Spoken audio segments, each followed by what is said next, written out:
Germany के philosopher, Samajwadi, इतिहासकार, revolutionary economist और नेता के रूप में पहचाने जाने वाले कार्ल मार्क्स की ख्याति विश्व भर में है। मार्क्स ने ही आधुनिक एवं वैज्ञानिक समाजवाद की खोज की थी, जिसमें एक ऐसे समाज की परिकल्पना की गई जिसमें कोई संपत्ति निजी नहीं होती। उनके सिद्धांतों और विचारों को ही मार्क्सिज्म कहा जाता है, जिसमें समाजवाद और कम्युनिस्ट की बात की गई थी, जिसके अनुसार आर्थिक और सरकारी तंत्र में नागरिकों के पास समान प्रॉपर्टी और निजता को महत्व दिया गया था, और ये आंदोलन ही पूरी दुनिया में फैला। कार्ल मार्क्स के पिता पेशे से वकील थे और माँ एक होलैंड की डच महिला थी। हालांकि उनके माता पिता दोनों ही रेबाइस के वंशज थे, जो कि यहूदी धर्म की शिक्षा देते थे। कार्ल मार्क्स अपने माता पिता के 9 बच्चों में से पहले जीवित बच्चे थे। उनके पिता कांत और वोल्टेयर के प्रति समर्पित थे और उन्होंने प्रुसिया के लिए संविधान के लिए होने वाले आंदोलन में भाग लिया था।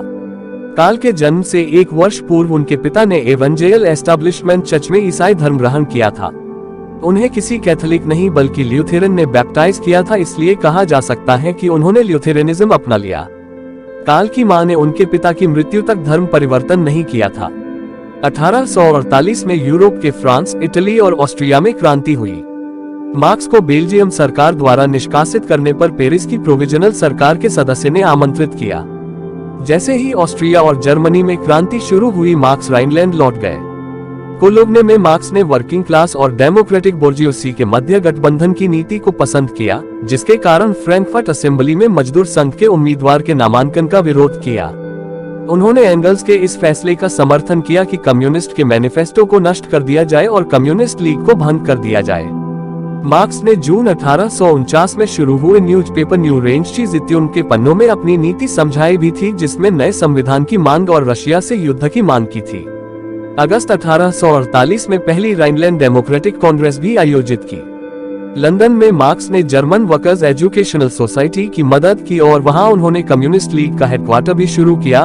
उन्होंने जर्नलिस्ट के तौर पर काम करना जारी रखा, जिसमें 1852 से 1862 तक उन्होंने न्यूयॉर्क डेली ट्राइब्यून के लिए काम किया, लेकिन इससे उन्हें आजीविका के लिए आवश्यक धन भी नहीं कमा सके। इसके लिए एंगल्स ने उनकी सहायता की। मार्क्स ने कैपिटलिज्म और इकोनॉमिक थ्योरी पर ध्यान देना शुरू किया और 1867 में उन्होंने दास कैपिटल का पहला वॉल्यूम प्रकाशित किया। मार्क्स का बचा हुआ जीवन इसके दूसरे वॉल्यूम को वापस लिखने और रिवाइज करने में ही बीत गया, लेकिन वो उनकी मृत्यु तक पूरे नहीं हो सके और बचे हुए दोनों वॉल्यूम उनकी मृत्यु के बाद ही एंगल्स ने संग्रहित करके प्रकाशित करवाए। आइए जानते हैं कार्ल मार्क्स के अनमोल वचन। लोग क्या कहते हैं, सोचकर जीवन में अपने जुनून को मत छोड़े। हर किसी से उसकी क्षमता के अनुसार, हर किसी को उसकी जरूरत के अनुसार। इतिहास खुद को दोहराता है, पहले एक त्रासदी की तरह, दूसरे एक मजाक की तरह। धर्म लोगों का अफीम है। सामाजिक प्रगति समाज में महिलाओं को मिले स्थान से मापी जा सकती है। नौकरशाह के लिए दुनिया एक हेर-फेर करने की वस्तु है। अगर कोई चीज निश्चित है तो ये कि मैं खुद एक मार्क्सवादी नहीं हूं। शांति का अर्थ साम्यवाद के विरोध का नहीं होना है। जरूरत तब तक अंधी होती है जब तक उसे होश न आ जाए। आजादी जरूरत की चेतना होती है। अमीर गरीब के लिए कुछ भी कर सकते हैं, लेकिन उनके ऊपर से हट नहीं सकते। लोकतंत्र समाजवाद का रास्ता है। कोई भी इतिहास की कुछ जानकारी रखता है, वो ये जनता की महान सामाजिक बदलाव बिना महिलाओं के उत्थान के असंभव है। सामाजिक प्रगति महिलाओं की सामाजिक स्थिति को देखकर मापी जा सकती है। पूंजी मृत श्रम है, जो पिशाच की तरह सिर्फ जीवित श्रमिकों का खून चूसकर जिंदा रहता है, और जितना अधिक ये जिंदा रहता है उतना ही अधिक श्रमिकों को चूसता है। धर्म मानव मस्तिष्क जो न समझ सके उससे निपटने की नपुंसकता है। मजदूरों के पास अपनी जंजीरों के अलावा और कुछ भी खाने को नहीं है। उनके पास जीतने को एक दुनिया है। मानसिक पीड़ा का एकमात्र मारक शारीरिक पीड़ा है।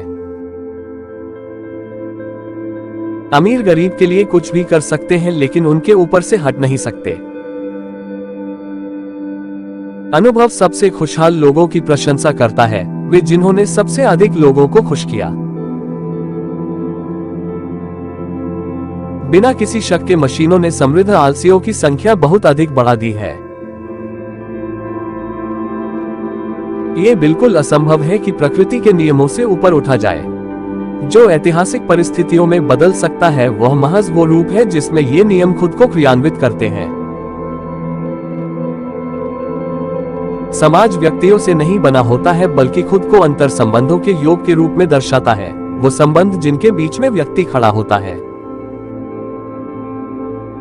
कारण हमेशा से अस्तित्व में रहे हैं लेकिन हमेशा उचित रूप में नहीं। जमींदार और सभी लोगों की तरह वहां से काटना पसंद करते हैं जहां उन्होंने कभी बोया नहीं। बिना उपयोग की वस्तु हुए किसी चीज की कीमत नहीं हो सकती। जीने और लिखने के लिए लेखक को पैसा कमाना चाहिए, लेकिन किसी भी सूरत में उसे पैसा कमाने के लिए जीना और लिखना नहीं चाहिए। लोगों के विचार उनकी भौतिक स्थिति के सबसे प्रत्यक्ष उद्भव हैं।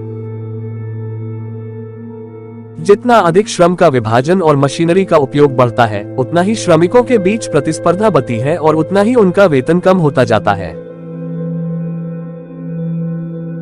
जबकि कंजूस मात्र एक पागल पूंजीपति है, पूंजीपति एक तर्कसंगत कंजूस है। लेखक इतिहास के किसी आंदोलन को शायद बहुत अच्छी तरह से बता सकता है, लेकिन निश्चित रूप से वह इसे बना नहीं सकता। शासक वर्ग के विचार हर युग में सत्तारूढ़ विचार होते हैं, यानी जो वर्ग समाज की भौतिक वस्तुओं पर शासन करता है, उसी समय में वह उसके बौद्धिक बल पर भी शासन करता है। चिकित्सा संदेह और बीमारी को भी ठीक करती है। शायद ये कहा जा सकता है कि मशीनें विशिष्ट श्रम के विद्रोह को दबाने के लिए पूंजीपतियों द्वारा लगाए गए हथियार हैं। मानसिक श्रम का उत्पाद विज्ञान हमेशा अपने मूल्य से कम आंका जाता है, क्योंकि इसे पुनः उत्पादित करने में लगने वाले श्रम समय का इसके मूल उत्पादन में लगने वाले श्रम समय से कोई संबंध नहीं होता। सभ्यता और आमतौर पर उद्योगों के विकास ने हमेशा से खुद को वनों के विनाश में इतना सक्रिय रखा है कि उसकी तुलना में हर एक चीज जो उनके संरक्षण और उत्पत्ति के लिए की गई है वह नगण्य है। क्रांतियां इतिहास के इंजन हैं। एक भूत यूरोप को सता रहा है, साम्यवाद का भूत। कारण हमेशा से अस्तित्व में रहे हैं, लेकिन हमेशा उचित रूप में नहीं। हमें ये कहना चाहिए कि एक व्यक्ति के 1 घंटे की कीमत दूसरे व्यक्ति के 1 घंटे के बराबर होती है, बल्कि ये कहें कि 1 घंटे के दौरान एक आदमी उतना ही मूल्यवान है जितना कि 1 घंटे। धर्म दीन प्राणियों का विलाप है, बेरहम दुनिया का हृदय है और निष्प्राण परिस्थितियों का प्राण है। ये लोगों का अफीम है। लोगों की खुशी के लिए पहली आवश्यकता धर्म का अंत है। पिछले सभी समाजों का इतिहास वर्ग संघर्ष का इतिहास रहा है। पूंजी मजदूर की सेहत और या उसके जीवन की लंबाई के प्रति लापरवाह है जब तक कि उसके ऊपर समाज का दबाव न हो। बहुत सारी उपयोगी चीजों के उत्पादन का परिणाम बहुत सारे बेकार लोग होते हैं। साम्यवाद के सिद्धांत को एक वाक्य में अभिव्यक्त किया जा सकता है, सभी निजी संपत्ति को खत्म किया जाए। इतिहास कुछ भी नहीं करता, उसके पास अपार धन नहीं होता, वो लड़ाइयां नहीं लड़ता। वो तो मनुष्य है, वास्तविक जीवित, जो ये सब करते हैं। पूंजीवादी समाज में पूंजी स्वतंत्र और व्यक्तिगत है, जबकि जीवित व्यक्ति आश्रित है और उसकी कोई निजता नहीं है। लेखक इतिहास के किसी आंदोलन को शायद बहुत अच्छी तरह से बता सकता है, लेकिन निश्चित रूप से इसका सृजन नहीं कर सकता। चिकित्सा बीमारी की तरह संदेह को भी ठीक करती है। इंडस्ट्रियल रूप से ज्यादा विकसित देश कम विकसित देशों की तुलना में खुद की छवि दिखाते हैं। पूंजीवादी उत्पादन इसलिए प्रौद्योगिकी विकसित करता है और विभिन्न प्रक्रियाओं को एक पूर्ण समाज के रूप में संयोजित करता है, केवल संपत्ति के मूल स्रोतों जमीन और मजदूर की जमीन खोदकर।